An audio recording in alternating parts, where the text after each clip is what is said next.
Billionaire Steven Garcia sat frozen in first-class seat 1A, his blood running cold as the silence from his 6-month-old daughter, Rosie, suddenly became far more terrifying than her previous crying. She had stopped breathing.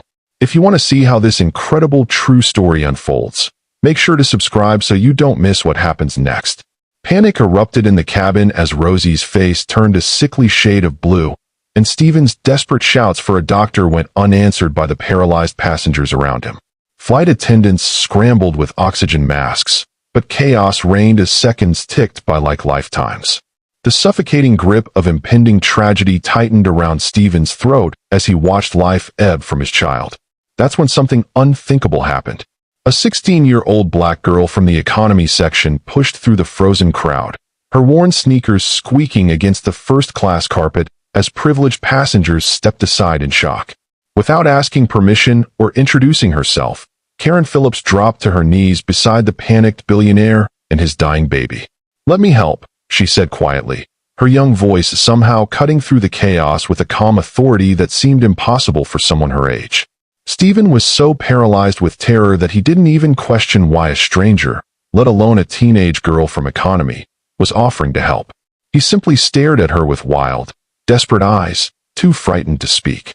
The moment Karen's hands touched Rosie, the entire first-class cabin fell into a breathless hush as 200 passengers watched this poor black teenager attempt what trained medical professionals had failed to do: save the billionaire's baby from death itself. But what shocked Steven most wasn't just that this girl had the courage to step forward when everyone else froze.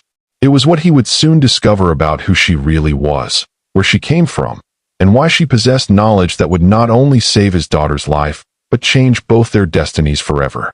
And neither of them knew that this life-or-death moment at 35,000 feet was about to reveal a story of brilliance, sacrifice, and determination that would challenge everything Steven thought he knew about worth, potential, and what it truly means to save a life.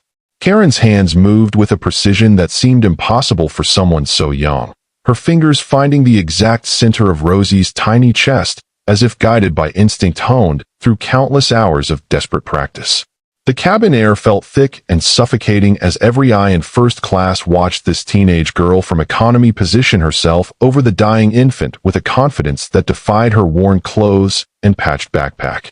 "She's not getting air," Karen said, her voice steady despite the trembling in her hands. "Her airway is blocked. I need everyone to step back and give me space." Steven wanted to scream, to demand credentials, to ask what right this child had to touch his daughter. But the words died in his throat as he watched Karen tilt Rosie's head back with practiced care, her dark fingers gentle against his daughter's pale skin as she checked for obstruction. Time seemed to slow to a cruel crawl. Rosie's lips were turning from blue to a darker, more terrifying shade. Her tiny body lay completely limp in Karen's hands, a ragdoll version of the vibrant baby who had been crying just moments before. Steven's vision blurred with tears as he realized he was watching his daughter die. Karen didn't panic. She placed 2 fingers on Rosie's chest and began compressions with a rhythm she'd memorized during sleepless nights in her Detroit apartment, practicing on her little brother Marcus during his asthma attacks when ambulances took too long to arrive in their neighborhood. 1, 2, 3, 4, 5. The count echoed in her mind like a prayer. "Come on, baby girl," Karen whispered, leaning down to give 2 gentle rescue breaths into Rosie's tiny mouth. "Come back to us." A flight attendant hovered nearby with an oxygen mask, her hands shaking so badly she could barely hold it. Another passenger was crying openly. The elderly businessman in seat 1B had his hand over his mouth in horror. Karen compressed again. 1, 2, 3, 4, 5. 2 more breaths. She could feel her own heart hammering against her ribs, could hear her younger brother's voice in her head from all those terrifying nights. "Karen, I can't breathe. Karen, help me. Please," Steven choked out, his voice breaking. "Please save her." Karen pressed down again, harder this time, with everything she'd learned from YouTube videos and borrowed medical textbooks, and her own mother's instructions shouted over phone calls when money for doctors didn't exist. 1, 2, 3, 4, 5. Then, like a miracle ripping through the darkness, Rosie coughed. The sound was small, almost fragile, but it shattered the suffocating silence like thunder. Rosie's chest suddenly expanded with a desperate, gulping breath. Her eyes fluttered open. The blue in her face began fading to pink as oxygen flooded back into her system. The entire first-class cabin erupted in gasps and applause, but Karen barely heard it. She was too focused on Rosie's breathing, counting each precious inhalation to make sure it was steady and strong. Stephen collapsed forward, sobbing openly as he watched his daughter come back to life in this stranger's capable hands. Stephen couldn't stop staring at Karen's hands as she gently cradled Rosie, monitoring her breathing with the focused attention of a trained physician. Those same hands that had just performed a miracle were now trembling slightly, the adrenaline finally catching up with the teenage girl who had saved his daughter's life.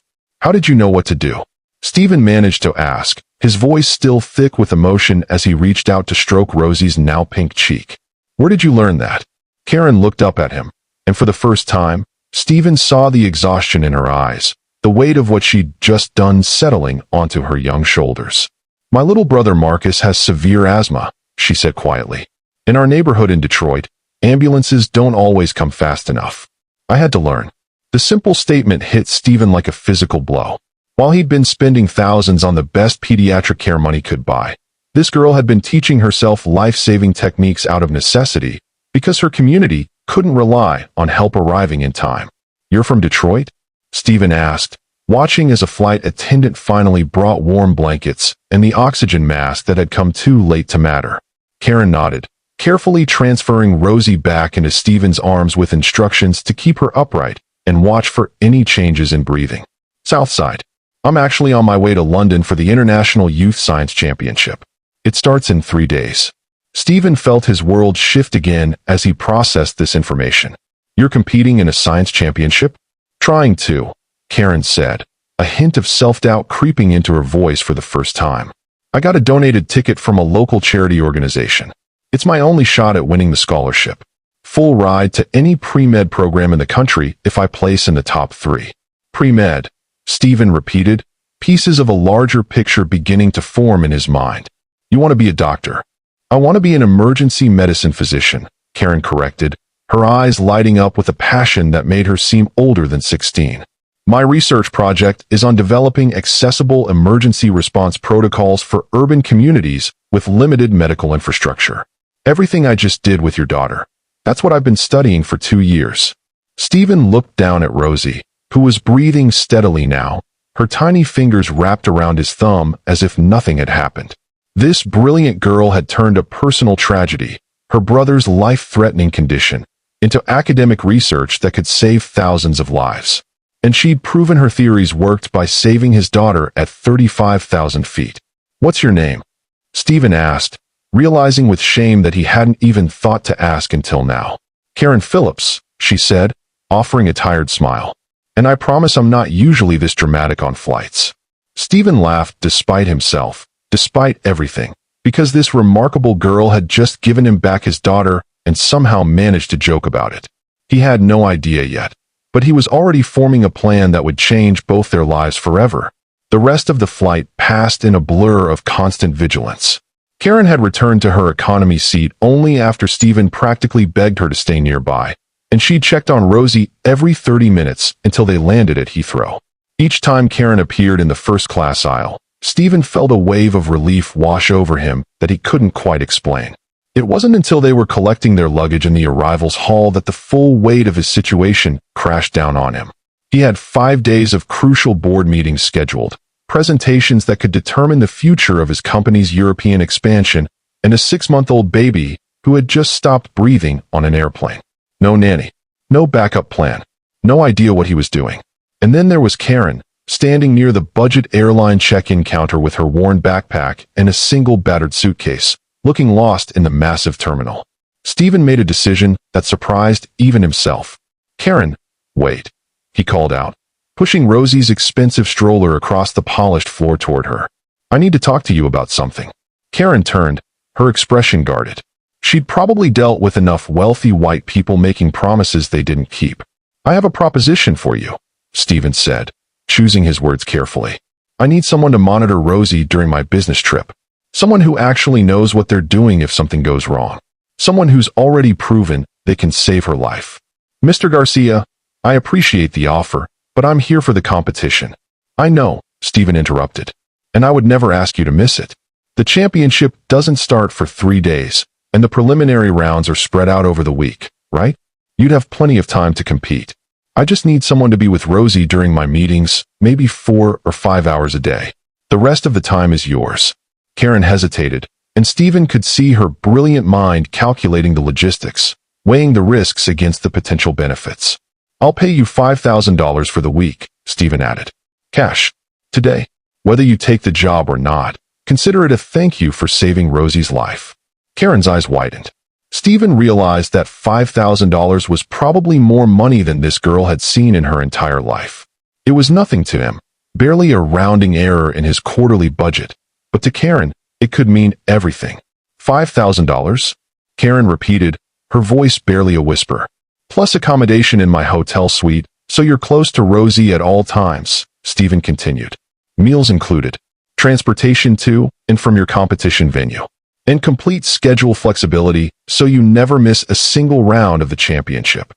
He watched Karen's face as she processed the offer, saw the moment when survival instinct battled with pride, when practical necessity wrestled with independence. Why are you doing this? Karen asked finally. Stephen looked down at Rosie, sleeping peacefully in her stroller, alive because of this remarkable girl standing in front of him. Because I trust you, he said simply. And right now, you're the only person I trust with my daughter's life. The Rolls-Royce that picked them up from Heathrow was longer than Karen's entire living room back in Detroit. She sat in the back seat next to Rosie's car seat, her fingers running nervously over the buttery leather upholstery, afraid to touch anything too firmly in case she somehow damaged it. Stephen sat across from them, already on his third phone call since they'd left the airport, discussing stock prices and merger timelines in a language that might as well have been foreign. Karen pressed her face against the tinted window as they drove through London, watching the city transform from industrial outskirts to elegant townhouses to streets she recognized from movies. When the car finally pulled up to the Langham Hotel, Karen had to physically stop herself from gasping out loud. The lobby was all marble columns and crystal chandeliers, with doormen in tailored uniforms who moved like dancers as they ushered guests through revolving doors. Karen caught sight of herself in one of the massive gilt mirrors, a skinny black girl in a faded Detroit public schools hoodie, clutching a backpack held together with safety pins, and felt like an imposter in a world that wasn't meant for people like her. Mr. Garcia, welcome back, the concierge said with a smile that probably cost more than Karen's entire wardrobe. We have your usual suite prepared. The Sterling penthouse. The word penthouse should have prepared Karen, but nothing could have truly readied her for what she saw when the private elevator doors opened directly into Stephen's accommodations. The suite was bigger than the entire floor of her apartment building. Floor-to-ceiling windows overlooked Hyde Park. The furniture looked like it belonged in a museum. There was a grand piano in the corner that Karen was certain no one ever played. Your room is through there, Stephen said, pointing to a door off the main living area as if this was all completely normal. It has its own bathroom and a view of the park. I figured you'd want some privacy. Karen walked into what Stephen called her room and felt her legs go weak. The bed was enormous, covered in pillows that probably cost more than her mother's monthly rent. The bathroom had a tub big enough to swim in and towels so thick and white they looked like clouds. On the desk sat a basket of expensive snacks and bottled water with a welcome card written in elegant calligraphy. She thought about the apartment back home where she shared a bedroom with her 8-year-old brother Marcus, where the heating barely worked in winter and the air conditioning was a luxury they couldn't afford in summer. She thought about her mother working double shifts at the hospital as a janitor, coming home with her hands raw from industrial cleaning chemicals. Is everything okay? Stephen asked from the doorway, Rosie cradled in his arms. Karen turned to face him, tears threatening to spill over despite her best efforts to maintain composure. Mr. Garcia, she said quietly, I've never even stayed in a hotel before. The Excel London Convention Center was a cathedral of teenage genius. Karen stood in the massive exhibition hall surrounded by hundreds of the world's brightest young minds, each stationed at pristine display booth showcasing research that represented years of work, endless resources, and institutional support that Karen could only dream about. To her right, a boy from Singapore had a full digital presentation with interactive touchscreens explaining his breakthrough in renewable energy storage. To her left, a girl from Sweden had actual laboratory equipment shipped from her university sponsor, demonstrating real-time chemical reactions. Their booths looked like professional scientific installations. Karen looked down at her own display. Poster boards she'd printed at a Detroit public library, laminated with her own money at a copy shop, and research data she'd collected by interviewing paramedics, emergency room nurses, and community health workers who'd agreed to talk to a persistent teenager with a borrowed voice recorder. Her presentation looked homemade because it was homemade. Every piece of it had been fought for, scraped together, created from nothing. Participant 247, Karen Phillips from Detroit, Michigan, USA, the judge announced, approaching her booth with two colleagues trailing behind. All three wore lanyards identifying them as professors from prestigious universities. Please present your research. Karen took a deep breath, pushing down the voice in her head that whispered she didn't belong here, that these judges would take one look at her humble display and move on to the more impressive booths flanking hers. My research examines emergency response protocols in urban communities with limited medical infrastructure. Karen began, her voice stronger than she felt. Specifically, I've developed a training framework for non-medical community members to perform life-saving interventions during the critical minutes before professional help arrives. One judge raised an eyebrow. This seems rather basic compared to other presentations we've seen today. What makes your approach innovative? Karen felt heat rise to her cheeks, but she pressed forward. With respect, sir, most emergency medicine research assumes access to equipment, training, and rapid response times. My work addresses the reality for millions of people who have none of those things. I've documented 17 cases in my neighborhood alone where bystander intervention using my protocols saved lives that would have been lost waiting for ambulances. 17 cases? Another judge asked, suddenly more interested. You have documentation? Yes, ma'am. Including detailed interviews, medical records I obtained through HIPAA-compliant releases, and response time data from city emergency services showing average delays in low-income areas exceed 12 minutes, far beyond the critical window for many emergencies.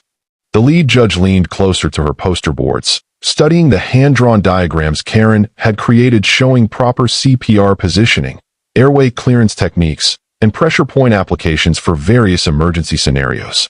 They were simple, clear, and designed to be understood by anyone regardless of education level. This is practical application research, the judge murmured, making notes. Real-world implementation rather than theoretical framework. Yes, sir, Karen said. 2 days ago on a transatlantic flight, I used these exact protocols to resuscitate a 6-month-old infant who had stopped breathing. It works because it has to work. Back at the penthouse, Karen found Stephen pacing the living room with Rosie crying softly against his shoulder. The moment he saw Karen, relief flooded his face in a way that made her realize just how out of his depth he truly was. She won't stop fussing, Stephen said, exhaustion evident in his voice. I've tried everything. I even called the hotel doctor, but he said she seems fine, just irritable. How did your first round go? Karen dropped her backpack and immediately reached for Rosie, her hands moving with practiced confidence as she assessed the baby's temperature, checked her breathing, and felt along her tiny abdomen. She's probably got gas. Did you burp her after her last bottle? Stephen's blank expression was answer enough. Here, Karen said, repositioning Rosie against her shoulder at a specific angle, applying gentle pressure to her back in rhythmic circles.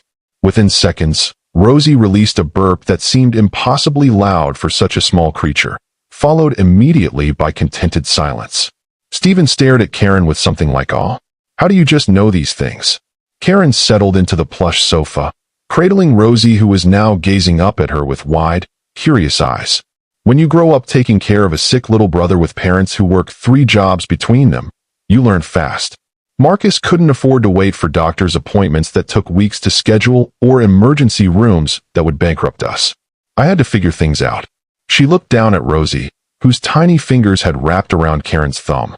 The judges today kept asking me about my methodology, wanting to know why I focused on practical application instead of theoretical frameworks. One of them called my research basic. That's ridiculous, Stephen said, sitting down across from her. You saved Rosie's life with that basic research. That's what I told them, Karen said, a small smile playing at her lips. I explained that in my neighborhood, theory doesn't matter when someone stops breathing. What matters is whether the person next to you knows what to do in the 60 seconds before help might arrive, if help arrives at all. Rosie cooed softly, and Karen instinctively began humming the same melody her mother used to sing to Marcus during his worst asthma attacks. The baby's eyes started to flutter closed, her tiny body relaxing completely in Karen's arms. You're a natural, Stephen observed quietly. But it's more than that. You see things other people miss. You assess situations while everyone else is still panicking. Karen thought about the airplane, about the countless nights staying awake to monitor Marcus's breathing, about learning to read the subtle signs of distress before they became emergencies. I guess when someone's life has depended on you paying attention, you learn to pay attention. That's not just caregiving, Stephen said. That's the instinct of a physician. The judges would be fools not to see it. Karen held Rosie closer, feeling the steady rhythm of the baby's breathing against her chest. Maybe Stephen was right. Maybe everything she'd survived, everything she'd learned the hard way, wasn't a deficit. Maybe it was exactly what made her research matter. The team challenge was designed to break them. For randomly assigned competitors, 1 hour to solve a medical emergency simulation, and judges watching their every move through observation windows. Karen found herself paired with 3 students who looked like they'd stepped out of an Ivy League catalog. A boy from Boston whose father ran a pharmaceutical company, a girl from Tokyo who'd already published research in medical journals, and another boy from London who kept mentioning his internship at Oxford. We should start with differential diagnosis, the Boston boy announced, taking immediate control as they entered the simulation room. Standard protocol would suggest. There's no time for standard protocol, Karen interrupted, staring at the mannequin on the table that represented their patient. The scenario on the screen indicated a construction worker who'd fallen from scaffolding, presenting with decreased consciousness, rapid breathing, and distended abdomen. Look at the vitals. Blood pressure dropping, heart rate climbing. He's bleeding internally. We don't know that for certain, the Tokyo girl said, reaching for a diagnostic tablet. We should run a full examination sequence before. He'll be dead before we finish the sequence, Karen said, her voice firm but not unkind. She moved to the mannequin, her hands already positioning for examination. Distended abdomen, mechanism of injury, shock symptoms. This is internal hemorrhaging. We need to stabilize and prepare for immediate surgical intervention. The London boy frowned. The judges are evaluating our diagnostic process. We can't just skip steps. I'm not skipping steps. I'm prioritizing survival. Karen looked up at her teammates, and something in her expression must have convinced them because they stopped arguing. Listen, in my neighborhood, we don't have the luxury of perfect diagnostic equipment or time to debate. You learn to recognize patterns, trust your instincts, and act. This patient is dying right now. We can either follow textbook protocol and watch him bleed out, or we can do what actually saves lives. Something shifted in the room. The Boston boy moved to her side. Tell us what you need. Karen took charge with a confidence born from real emergencies, not simulated ones. She delegated tasks, for access, fluid resuscitation, monitoring vitals, preparing for blood transfusion. Her teammates, despite their prestigious backgrounds, fell into rhythm behind her leadership because her certainty was infectious. Apply pressure here while we get fluids running, Karen instructed the Tokyo girl. You, prep the surgical equipment. We need to slow this bleeding until we can get him to in or. Through the observation window, she caught a glimpse of the judges leaning forward, talking urgently among themselves, taking rapid notes. When the simulation timer ended, their patients' vitals had stabilized. The other teams emerged from their rooms looking stressed and defeated, their mannequins having died during extended diagnostic procedures. The head judge entered their room, studying Karen with an intensity that made her nervous. Miss Phillips, you deviated significantly from established medical protocols. Karen's heart sank. She'd been too aggressive, too unconventional. And in doing so, the judge continued, you demonstrated exactly the kind of rapid clinical decision-making that separates adequate physicians from exceptional ones. Your patient was the only one who survived. Stephen had canceled 2 board meetings to watch Karen's final presentation. He sat in the back of the auditorium with Rosie sleeping peacefully in a carrier against his chest, surrounded by parents who'd flown in from around the world to support their children. Most looked like him, wealthy, educated, comfortable in spaces like this. He wondered how many of them truly understood what it had cost their competitors to reach this stage. Karen stood on the main stage in front of 300 people, her worn clothes pressed as neatly as possible, her homemade poster boards looking small against the massive screen behind her. But when she began to speak, the humble presentation dissolved into irrelevance. Emergency medicine shouldn't be a luxury reserved for those who can afford it or those lucky enough to live in the right neighborhoods, Karen said, her voice carrying clearly through the auditorium. My research proves that with proper training protocols, community members can become the first line of defense in medical emergencies, dramatically improving survival rates in underserved areas. She clicked through slides showing data she'd collected herself, response times, survival statistics, testimonials from families whose loved ones had been saved by bystander intervention. Then she showed something that made the audience lean forward. Video testimony from a billionaire businessman whose infant daughter had stopped breathing on a transatlantic flight. Stephen watched himself on the screen, recorded just yesterday in the penthouse, explaining how a teenage girl with no formal medical training had saved Rosie's life using the exact protocols Karen was presenting. This isn't theoretical research, Karen concluded. This is a replicable framework that can be implemented in any community, regardless of resources. Because everyone deserves a chance to survive an emergency, not just those who can afford the best care. The applause was thunderous. That evening, after the judges had deliberated and before the final results would be announced, Stephen asked Karen to join him in the penthouse living room. Rosie was asleep in her nursery, and the city lights of London sparkled through the massive windows. I've been thinking, Stephen began, about what happens after this competition ends. Regardless of whether you win the scholarship. Mr. Garcia, you don't have to. Please, let me finish. Stephen leaned forward, his expression serious. I want to fully fund your medical education. Every penny, from undergraduate through medical school and residency. No loans, no debt, no strings attached. Karen's eyes widened, but Stephen continued before she could protest. And I want to partner with you on something bigger. A foundation dedicated to implementing your emergency response protocols in underserved communities across the country. You'd have control over the medical direction, and I'd provide the resources to scale it nationally.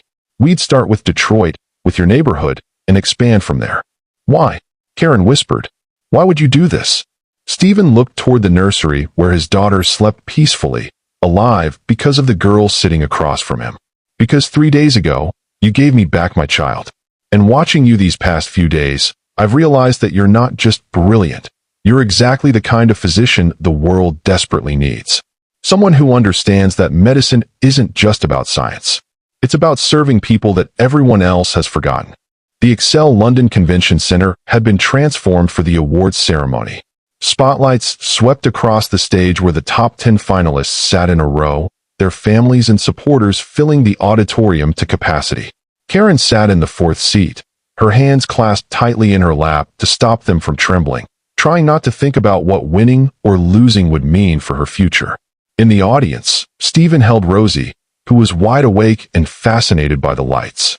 He'd positioned himself where Karen could see him, a silent reminder that regardless of what happened next, her life had already changed forever. The announcer worked through the rankings in reverse order. 10th place went to a robotics project from Germany. 9th to a climate research study from Brazil. With each announcement, Karen's heart beat faster, hope and terror warring inside her chest. 3rd place was called the boy from Boston who'd been on her team challenge. 2nd place went to the girl from Tokyo with the published research. Karen felt her breath catch. Either she'd won, or she hadn't placed at all. And the 1st place winner of this year's International Youth Science Championship, the announcer said, pausing for dramatic effect that felt like torture, with her groundbreaking research on accessible emergency response protocols for underserved communities. Karen Phillips from Detroit, Michigan. The auditorium erupted in applause, but Karen sat frozen, unable to process what she'd just heard. She'd won. She'd actually won. The full scholarship, the recognition, everything she'd sacrificed and fought for over 2 years of relentless work. Stephen was on his feet, cheering louder than anyone, Rosie bouncing in his arms as if she understood the magnitude of this moment. Karen walked to the stage in a daze, accepted the trophy and scholarship certificate with hands that wouldn't stop shaking, and somehow managed to deliver a brief acceptance speech about hope and perseverance that she'd never remember later. What she would remember was looking out into the audience and seeing Stephen with tears streaming down his face, holding the baby girl whose life had started everything. 2 days later, as they prepared to board the flight back to the United States, Karen stood in the first-class boarding area, not as an intruder from economy, but as Stephen's guest and Rosie's caregiver. The $5,000 he'd paid her was tucked safely in her backpack along with scholarship paperwork and a signed agreement for the foundation they'd begin building together. "Ready to go home?" Stephen asked, Rosie content in his arms, having learned enough from Karen to manage basic care with something resembling confidence. Karen thought about the apartment in Detroit waiting for her, about Marcus and her mother who'd screamed with joy over the phone when she'd called with the news. She thought about the medical school applications she'd soon fill out with no fear of crushing debt, about the foundation that would bring life-saving training to neighborhoods like hers across the country. "Yeah," Karen said, smiling. "I'm ready." As they boarded the plane, both knew the truth that neither needed to say aloud. That terrifying moment when Rosie stopped breathing hadn't just been a medical emergency. It had been the instant when two lives collided and changed trajectories forever, proving that miracles sometimes come from the most unexpected places, in the hands of those the world had taught to overlook. If this story moved you, please subscribe and share it with someone who needs to hear that their background isn't a limitation. It's their superpower. Your support helps us share more stories of hope, courage, and unexpected miracles.